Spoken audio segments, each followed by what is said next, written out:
चाय है और आज हम रंजना का स्वागत करेंगे। रंजना, बहुत स्वागत है चाय पर चर्चा में। बहुत शुक्रिया नवजोत। यहाँ पर इससे पहले भी चर्चा का मैं हिस्सा हालांकि बनी हूँ, लेकिन आपके साथ पहली बार ये चर्चा है। मेरे साथ हो चुका है। आज देखिए और अच्छी बात है कि जैसे कोरोना मामले कम होते जा रहे हैं ढिलाई पूरे देश में, इसीलिए ये भी है कि हमारी चाय पे चर्चा भी आज गुलजार हो गई है और हो सकता है कि आने वाले वक्त में 3 से फिर से 5 हो जाए। यस, इसी उम्मीद के साथ चाय पर चर्चा की शुरुआत करते हैं। 5 राज्यों में विधानसभा चुनाव हैं, देश लोकशाही का पर्व मना रहा है और ऐसे में जरूरी है कि हर मतदाता को वोट डालने का मौका मिले। लिहाजा इस बार चुनाव आयोग ने तय किया है कि महामारी को मतदान के आड़े नहीं आने दिया जाएगा। देखिए, इसी कोशिश के तहत ना मेरठ में वोट फ्रॉम होम की व्यवस्था बाकायदा शुरू की गई है ताकि 80 साल से ऊपर के सीनियर सिटीजन्स, दिव्यांग और कोरोना वायरस से प्रभावित तमाम जो मतदाता हैं वो घर से ही वोट दे सकेंगे। इससे मेरठ की 7 विधानसभा सीटों पर 1400 बुजुर्गों को सीधे तौर पर फायदा होगा।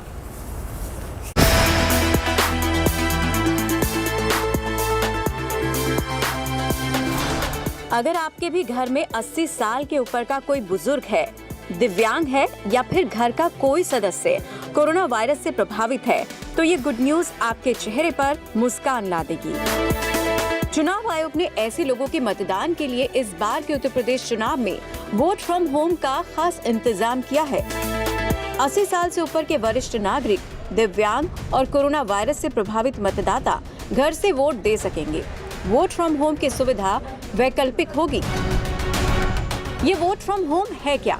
आखिर कैसे कोई व्यक्ति घर बैठे ही वोट देने की सुविधा का फायदा उठा सकता है और यूपी से पहले इस सुविधा को किन किन राज्य के चुनावों में इस्तेमाल किया गया, आज आपको एक एक जानकारी देंगे। लेकिन उससे पहले बताते हैं कि उत्तर प्रदेश के मेरठ में इसके लिए कैसी तैयारी चल रही है।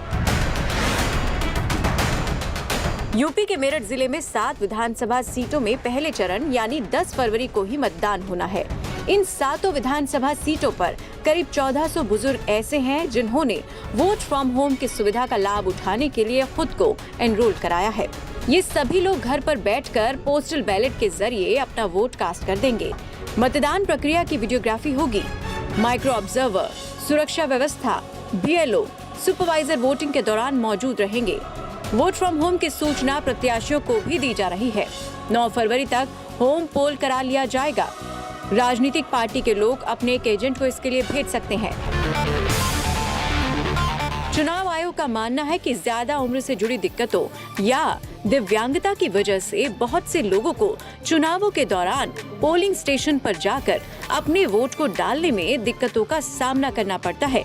लेकिन ऐसे बदलाव से ऐसे लोगों को फायदा होगा।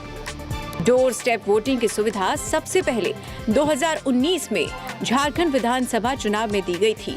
तब इसका फायदा सिर्फ बुजुर्गों और दिव्यांगों तक ही सीमित रखा गया था। हालांकि कोरोना महामारी के आने के बाद ये सुविधा सीमित स्तर पर बिहार में मुहैया कराई गई। बिहार में सिर्फ 3% लोगों ने ही इस सुविधा का फायदा लिया। पिछले साल तमिलनाडु और पुडुचेरी में हुए विधानसभा चुनाव के लिए भी चुनाव आयोग ने ये सुविधा मुहैया कराई थी। बदलते वक्त और बढ़ती चुनौतियों के साथ वोटिंग के तरीके में किए जा रहे इन बदलावों से मतदाताओं को फायदा होगा। उम्मीद यही की जा रही है कि इस बार के चुनावों में बड़े पैमाने पर इसका इस्तेमाल होगा। Santosh Sharma, Meerut, good news today. UP में आज प्रधानमंत्री नरेंद्र मोदी ने अब तक की सबसे बड़ी वर्चुअल रैली को संबोधित किया। पश्चिमी उत्तर प्रदेश की 5 जिलों की 21 सीटों के कार्यकर्ताओं ने इस रैली में शिरकत की। बिल्कुल, इस वर्चुअल रैली में 30 लाख लोगों को सोशल मीडिया के माध्यम से जोड़ा गया। जाहिर है कि बीजेपी ने डिजिटल प्लेटफॉर्म और टेक्नोलॉजी का इस्तेमाल करके 2022 की चुनावी दौड़ में बढ़त बनाने की पुरजोर कोशिश शुरू कर दी है। आप भी देखिए कि चुनावी घमासान में तकनीक का जोर किस तरीके से देखने को मिल रहा है। 2 जनवरी तक उत्तर प्रदेश के सभी कमिश्नरी स्तर पर बड़ी बड़ी रैलियां। ये भाजपा कार्यकर्ताओं की दिन रात की मेहनत का ही परिणाम है। मंत्रीगण, सांसदगण, डिजिटल रैली, सोशल मीडिया पर चुनावी शोर, फेसबुक पर चुनावी रणनीति, व्हाट्सएप पर चुनावी गानों का शोर, आरोपों के तीर वही, सियासत का शोर वही, राजनीति का रंग वही, लेकिन अब ढंग नया है। जमाना जमीनी रैलियों की जगह वर्चुअल रैलियों का है। कोरोना काल में वोट के लिए जनता से कनेक्ट होने का तरीका भी वर्चुअल हो चला है। प्रधानमंत्री नरेंद्र मोदी आज अपने वोटरों से वर्चुअल माध्यम से जुड़े तो लगा कि डिजिटल दुनिया का इतिहास, भूगोल सब कुछ बदल गया है। भारतीय जनता पार्टी ने यूपी में पीएम की रैलियों से डिजिटल कैंपेन की शुरुआत कुछ इस तरह धूम धड़ाके से की।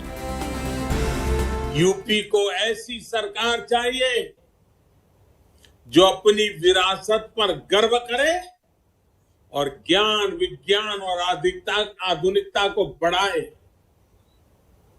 ये काम भाजपा ही कर रही है और भाजपा ही कर सकती है। बीते 5 सालों में अगर यूपी में अनेकों नए शिक्षण संस्थान खुले हैं, ITI खुली है, नए मेडिकल कॉलेज बने हैं, इतने सारे नए विश्वविद्यालय बने हैं, तो इसके पीछे युवा सपने ही है, युवा आकांक्षाएं ही है।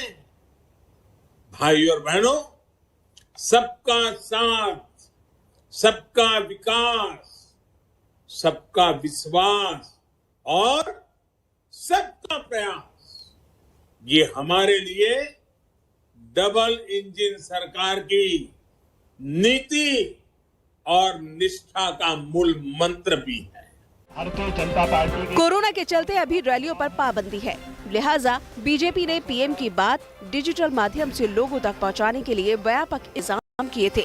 पीएम मोदी का डिजिटल चुनावी कार्यक्रम यूपी के 5 जिलों की 21 विधानसभाओं में हुआ। पीएम मोदी के डिजिटल रैली के लिए लखनऊ के बीजेपी दफ्तर में सेटअप तैयार किया गया था और 49,000 लोगों तक इस प्रसारण को डिजिटल माध्यम से पहुंचाने की कोशिश की गई थी।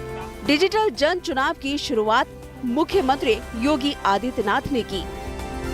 आज वर्चुअल रैली के माध्यम से उत्तर प्रदेश के लाखों कार्यकर्ताओं का मार्गदर्शन करने और प्रथम चरण की 14 विधानसभा और द्वितीय चरण की 7 विधानसभा सीटों पर आदरणीय प्रधानमंत्री जी का मार्गदर्शन प्राप्त हो रहा है।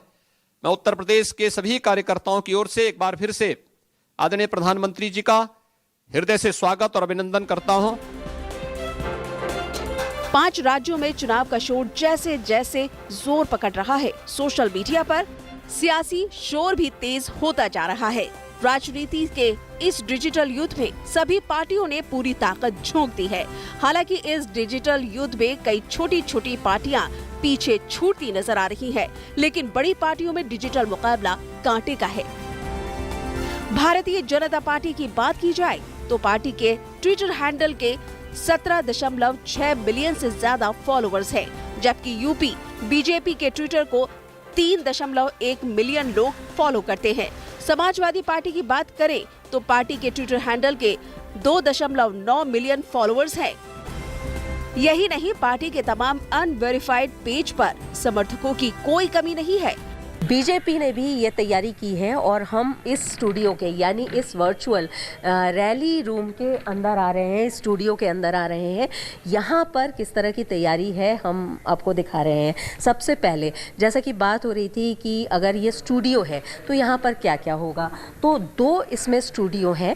एक जहाँ से पीछे क्रोमा हो सकता है, ये क्रोमा स्टूडियो जिसके लिए पूरी यहाँ तैयारी की गई है, और दूसरा जो ट्रेडिशनल स्टूडियो होता है जिसमें एक पोडियम भी फिलहाल रखा हुआ है कि यहाँ पर अगर चाहे तो कोई रिकॉर्डिंग हो सकती है। कांग्रेस भी यूपी में डिजिटल माध्यम से लोगों तक पहुँचने के लिए एड़ी चोटी का जोर लगा रही है। फिलहाल तो पार्टी का मुख्य फोकस पंजाब है। हालांकि यूपी के लिए भी कांग्रेस ने सोशल मीडिया सेल से लेकर लोकल लेवल पर टीम बनाई है। फेसबुक पर प्रियंका के साथ लाइव अभियान लॉन्च किया गया है।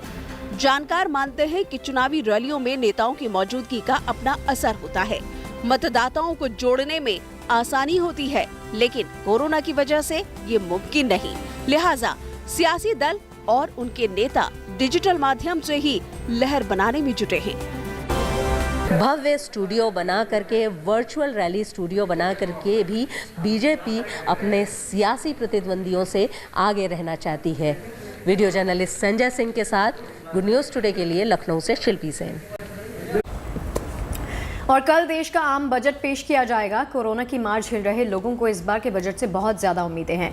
आम आदमी हो, हम हो, कारोबारी हो या फिर सरकारी कर्मचारी हो, सबकी अपनी अपनी मांगे हैं, अपनी आशाएं हैं, अपनी अपेक्षाएं हैं। तो इस बार के बजट को लेकर वैसे देखिए, इस बार के बजट से आपको क्या उम्मीद है वो तो मैं जानूंगी, लेकिन रंजना आपको क्या उम्मीद है? बिल्कुल, उम्मीदें कई हैं और एक्सपेक्टेशंस हर बार शगुफ्ता होती ही है, लेकिन कल ही तस्वीर साफ हो पाएगी। हालांकि कोई चाहता है कि टैक्स में छूट मिले, कोई चाहता है कि उनकी जेब को महंगाई से शगुफ्ता थोड़ी सी राहत तो जरूर उनको मिल जाए। तो चलिए देखते हैं कि जनता के मन में कौन से सवाल हैं और वित्त मंत्री के सामने बजट वाली इस परीक्षा को पार करने की कैसी चुनौती है।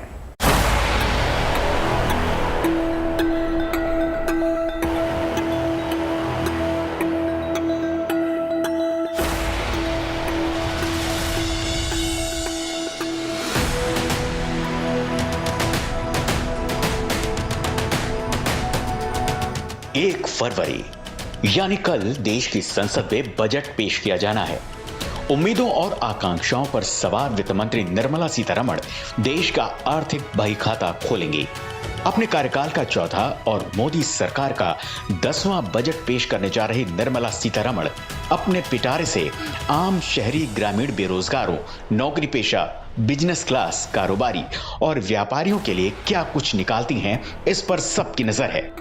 सबसे बड़ा सबक तो यह है कि इस बार जो बजट हो वो इस तरीके से बनाया जाए, आम आदमी को रिलीफ देने वाला, गरीब भाई बहनों को रिलीफ देने वाला, लोअर मिडिल क्लास को रिलीफ देने वाला। क्योंकि कोरोना काल में हुआ क्या है, जो गरीब थे, जो डेली कमा के हमारे भाई बहन खाते थे, उनको बहुत दिक्कत हुई है। जब लॉकडाउन होता था, अब जो एक रिक्शा वाला भाई है 500 रुपये कमाता था, उसी से शाम को घर का खर्चा चलता था उसका।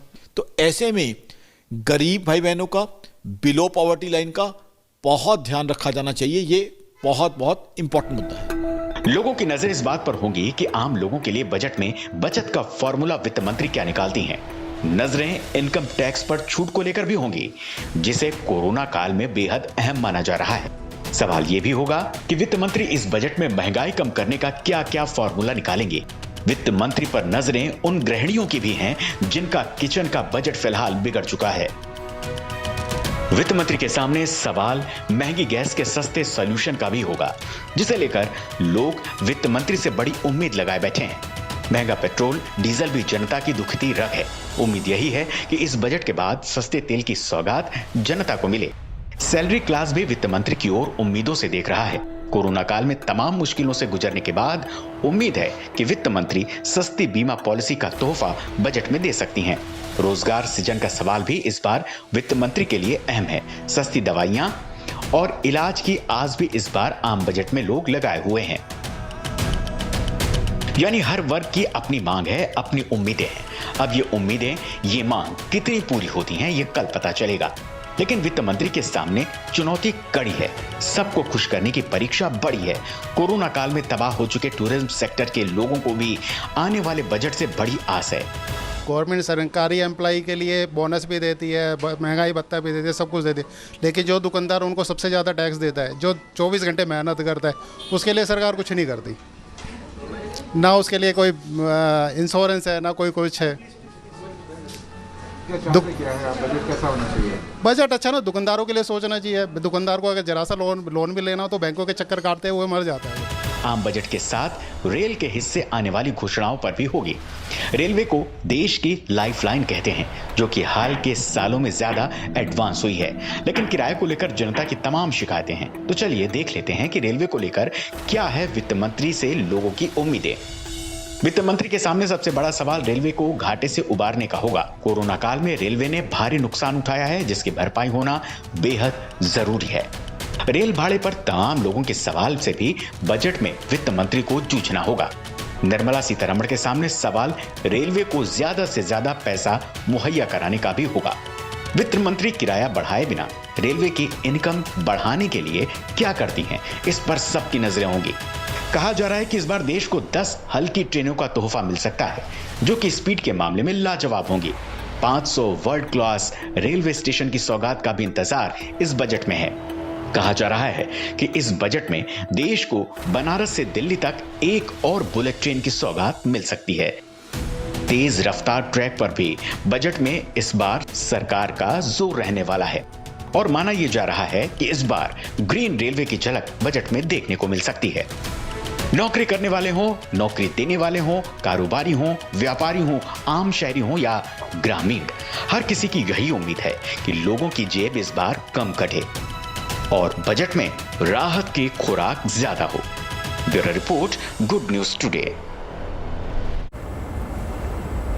तो घटती पाबंदियों के बीच गुड न्यूज ये है कि बच्चों के स्कूलों का खुलने का जो रुख है वो शुरू होने जा रहा है। करीब 2 साल तक कोरोना ने बच्चों को स्कूल से बहुत दूर रखा, लेकिन अब तमाम राज्यों में स्कूलों के खुलने का सिलसिला शुरू हो गया। नवजोत, वाकई में गुड न्यूज है क्योंकि बच्चे पक रहे थे घर पे लिटरली बैठे बैठे। उससे ज्यादा उनके पेरेंट्स। हाँ, एग्जैक्टली।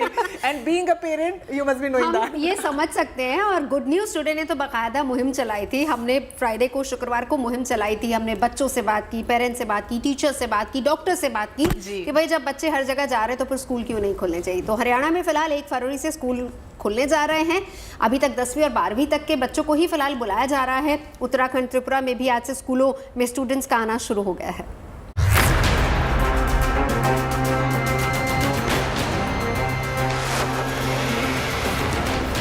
कोरोना की रफ्तार और संक्रमण का संकट जैसे ही कम हुआ, स्कूलों की घंटी बज गई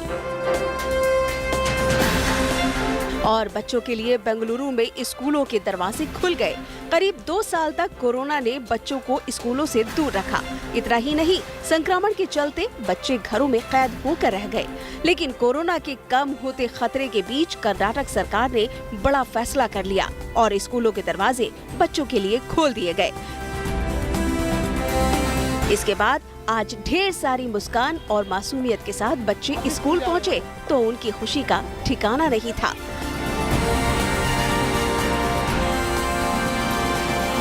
स्कूल के गलियारों में स्टूडेंट्स को पाकर टीचर्स भी काफी ज्यादा खुश नजर आए। जितना उत्साह बच्चों में स्कूल आने का था, उससे कहीं ज्यादा उल्लास बेंगलुरु में स्कूलों में टीचर्स के बीच नजर आया। कर्नाटक सरकार ने हालात के मद्देनजर पहले से ही राज्य में ज्यादातर प्रतिबंध खत्म कर दिए। रात का कर्फ्यू हटा दिया गया। साथ ही 1ली से 9वीं क्लास तक के स्कूल जो कोविड की तीसरी लहर के चलते बंद कर दिए गए थे, उन्हें भी खोल दिया गया। कर्नाटक के अलावा महाराष्ट्र में भी 24 जनवरी से स्कूल खुल गए हैं। हालांकि स्कूलों को बंद करने या खोलने का फैसला स्थानीय स्तर पर छोड़ दिया गया है। उधर झारखंड सरकार भी स्कूलों को खोलने का मन करीब बना चुकी है। अंतिम फैसला सीएम हेमंत सोरेन को लेना है।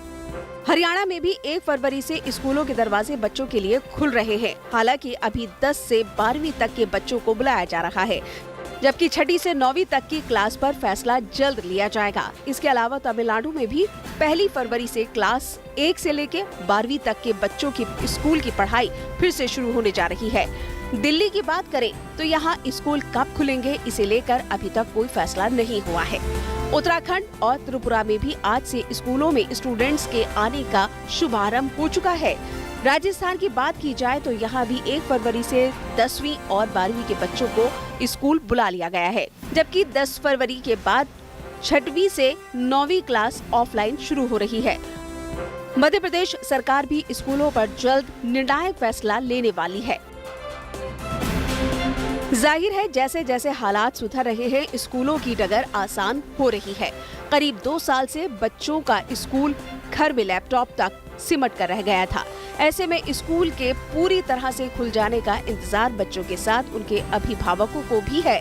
बच्चों की पढ़ाई आगे फिर से बाधित न हो, इसके लिए केंद्र और राज्य सरकारें एक साथ एक्शन प्लान पर काम कर रही हैं। वैक्सीन लगवा चुके 15 से 17 साल के बच्चों को स्कूल में रेगुलर बुलाए जाने का प्लान है। केंद्र ने राज्यों से बच्चों की वैक्सीन का डेटा मांगा है। कर्नाटक ने छोटे से बड़े सभी बच्चों को स्कूल बुलाए जाने की शुरुआत कर दी है। अगर 15 फरवरी तक कोरोना का ग्राफ नहीं बढ़ता है तो उम्मीद यही है कि अगले सेशन से बच्चों की पढ़ाई पटरी पर लौट आएगी। Bureau report, good news today. और चलिए इसी के साथ चाय पर चर्चा में रुकेंगे छोटे से विराम के लिए। ब्रेक के उस पार आपको दिखाएंगे कि आखिर सलमान खान, दबंग खान इमोशनल क्यों हो गए। कहीं मत जाइए।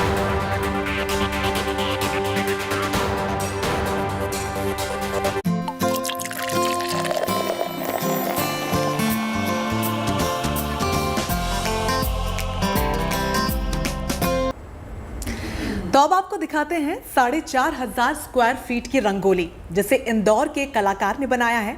और इस रंगोली में आजादी के संघर्ष के नायकों को बखूबी दिखाया गया है। प्रधानमंत्री नरेंद्र मोदी उन्हें श्रद्धांजलि देते हुए भी नजर आ रहे हैं। वाकई में बहुत खूबसूरत नवज्योति रंगोली है। आज़ादी का अमृत महोत्सव पूरा देश मना रहा है और मेरे ख्याल इसी सिलसिले में इस रंगोली को बनाया गया। इस विशालकाय रंगोली को वर्षा सिरसिया नाम की कलाकार ने बनाया और इससे वर्ल्ड बुक ऑफ रिकॉर्ड्स में भी जगह मिली है।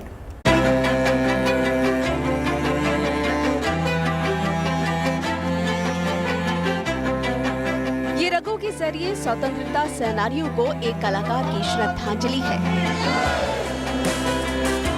आजादी के अमृत महोत्सव के मौके पर इंदौर की वर्षा सिरसिया ने ये 4,500 स्क्वायर फीट की रंगोली बनाई, जिसमें प्रधानमंत्री नरेंद्र मोदी, महात्मा गांधी और दूसरे स्वतंत्रता संग्राम के सेनानी नमन करते दिखाई दे रहे हैं।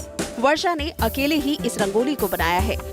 वर्षा की इस विशालकाय रंगोली को वर्ल्ड बुक ऑफ रिकॉर्ड में भी जगह मिली है। सिर्फ कला नहीं है, कला के पीछे की जो भावना रहती है वो भी इसमें बहुत साफ दिखाई दे रही है। और मैं गौरवान्वित हूँ कि इंदौर में ऐसे कलाकार हैं जो अपनी कला के माध्यम से इंदौर का फिर से एक बार गौरवान्वित करेंगे। हमारा भी फर्ज बनता है कि उनको एक बार याद किया जाए और उनकी जो भी मैंने ये जो फोटोज़ बनाए हैं, तो वैसे तो अभी मैंने देखा है कि किसी से पूछेंगे कि पंडित राम प्रसाद बिस्मिल कौन है, तो वो नहीं पहचानते उनको, तो मैंने इसमें नाम भी लिखे हुए हैं और सब उनको देखकर पहचान भी जाते हैं। कलाकार रंगों के जरिए भावों को प्रकट करता है। वर्षा की इस रंगोली में राष्ट्रभक्ति के भाव छिपे हैं। जो भी उनकी इस रंगोली को देखता है, आजादी के नायकों को याद करता है और आजादी के महत्व को भी समझता है। Bureau report, good news today. लेके इस फेस्टिवल के बाद हम अब आपको हिमाचल लिए चलते हैं। मैंने कहा था ना शगुफ्ता कि देखिए हमारे देश की खूबसूरती ये है कि विभिन्न अलग अलग तरह के कल्चर्स यहाँ पर हैं और उसको उतनी खूबसूरती के साथ दिखाया और मनाया भी जाता है। हर उत्सव को हम सेलिब्रेट करते हैं। कहाँ लेकर जा रहे हो? हिमाचल आप ही को लेकर चलना है क्योंकि सैर सपाटे की जिम्मेदारी आपके पास है। चलिए, ये डिपार्टमेंट जो है मेरे पास है। मैं आपको लेकर चल रही हूँ हिमाचल प्रदेश के मंडी में। यहाँ पर बाबा भूतनाथ को मक्खन का कंबल यानी घृत कंबल चढ़ाने की परंपरा शुरू हुई। महाशिवरात्रि पर ये मक्खन उतारा जाएगा। इसी दिन बाबा भूतनाथ का जलाभिषेक भी किया जाएगा। अंतर्राष्ट्रीय महाशिवरात्रि महोत्सव के कारज की शुरुआत हो गई है। चंडी के प्राचीन भूतनाथ मंदिर में मक्खन चढ़ाने की प्रक्रिया शुरू हो चुकी है। पूरी श्रद्धा, भक्ति और धूमधाम से तारा रात्रि को मक्खन चढ़ाने की शुरुआत हुई। पहले दिन श्रद्धालुओं ने गसोता महादेव के दर्शन किए। श्रद्धालुओं ने माखन स्वरूप के दर्शन कर बाबा का आशीर्वाद लिया। तकरीबन 1 महीने तक प्राचीन भूतनाथ मंदिर में श्रद्धालुओं को शिव के अलग अलग रूपों और प्राचीन देवी देवताओं के माखन स्वरूपों के दर्शन करवाए जाएंगे। मान्यता है कि सच्चे और पवित्र हृदय से भोलेनाथ के दर्शन करने से मनोवांछित फल की प्राप्ति होती है। पूरे माह शिवरात्रि तक प्रतिदिन बाबा भूतनाथ जी को मक्खन से श्रृंगार किया जाएगा, प्रतिदिन मक्खन चढ़ाया जाएगा। ऐसा शिवरात्रि तक प्रतिदिन अलग अलग देश के विभिन्न राज्यों में जो प्राचीन और ऐतिहासिक देवी देवता या और कोई शिवालय मठ मंदिर हैं तो उनके स्वरूप में बाबा का दर्शन करवाया जाएगा। बाबा भूतनाथ मंदिर में स्वयंभू शिवलिंग पर मक्खन चढ़ाने की परंपरा निभाने के लिए हर श्रद्धालु इसका हिस्सा बनता है। कहते हैं कि मक्खन चढ़ाने की ये परंपरा सदियों से चली आ रही है। 1527 ईस्वी में जब नगर की स्थापना की गई, तभी से इस परंपरा की भी शुरुआत हुई। और आज तक ये परंपरा यूं ही कायम है। अगले 1 महीने तक मक्खन चढ़ाने की प्रक्रिया जारी रहेगी। आध्यात्मिक दृष्टि से भगवान को 11 महीने तक जल चढ़ाया जाता है और फिर 1 महीने तक भगवान भोलेनाथ को मक्खन चढ़ाया जाता है। अंतर्राष्ट्रीय महाशिवरात्रि तक भगवान शिव को जल ना चढ़ाकर मक्खन ही चढ़ाया जाएगा। महाशिवरात्रि के दिन ये मक्खन उतारा जाएगा और बाबा भूतनाथ का जलाभिषेक के साथ श्रृंगार किया जाएगा। मंडी से परी शर्मा के साथ bureau report, good news today. आस्था धाम मेहंदीपुर बालाजी मंदिर के कपाट आज श्रद्धालुओं के लिए भी खोल दिए गए हैं। बालाजी महाराज मंदिर के पट खुलते ही जयकारे गूंज उठे।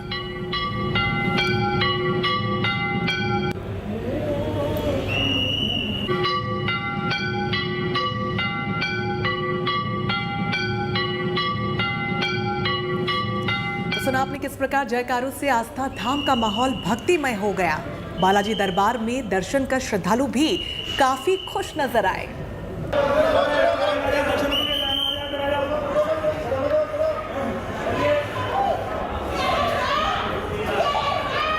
कोविड के तेजी से बढ़ते मामलों को देखते हुए 11 जनवरी को मंदिर के दरवाजे श्रद्धालुओं के लिए बंद कर दिए गए थे, लेकिन श्रद्धालुओं की तरफ से लगातार मंदिर का पट खोलने की अपील हो रही थी।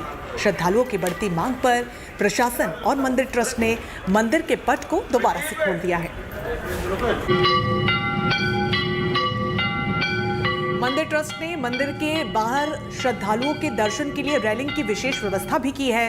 मंदिर के अंदर की बात करें तो मंदिर के अंदर और बाहर श्रद्धालुओं को सख्ती से कोरोना गाइडलाइंस की पालना करवाई जा रही है। तदबीर से बिगड़ी हुई तकदीर बनती है, ये गीत भी आपने सुना होगा और ये कहावत भी है वैसे सही मायने में। लेकिन आज हम आपको एक ऐसी महिला से मिलवाने वाले हैं जिन्होंने इस कहावत को हकीकत में बदल दिया है। बिल्कुल नवजोत, इस महिला ने आपको बता दें कि अपनी हिम्मत, मेहनत और लगन से वो करके दिखाया है जिसकी आप कल्पना भी नहीं कर सकते हैं।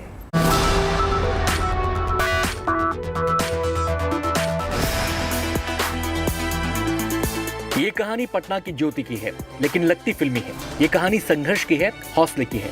कभी भीख मांगकर गुजर बसर करने वाली ज्योति आज पटना के आशियाना नगर इलाके में कैफे चलाती है, लेकिन यहाँ तक पहुँचने की राह उनके लिए आसान नहीं थी। इस मुकाम पर पहुँचने के लिए उन्हें काफी संघर्ष करना पड़ा। लपेट के भी सो जाते थे क्योंकि बहुत दिक्कत आता था। अब बरसात के टाइम में स्टेशन में भी नहीं जाने देता था सोने, तो जो हमको पाले हुए थे इसी झोपड़ी डाल के बोड़ा से बैठे रहते थे रात भर तक। सुबह होता था तो कहीं सोने का जगह ढूंढते थे। ज्योति की जिंदगी की शुरुआत होती है पटना जंक्शन से। ज्योति जब करीब 1 साल की थी तो उनके माता पिता उन्हें पटना जंक्शन के बाहर छोड़कर चले गए। 1 साल की ज्योति माँ बाप की होते हुए भी अनाथ हो गई। ज्योति ने पटना जंक्शन को ही अपना घर बना लिया। स्टेशन पर रहने वाले लोग अपना परिवार बन गए।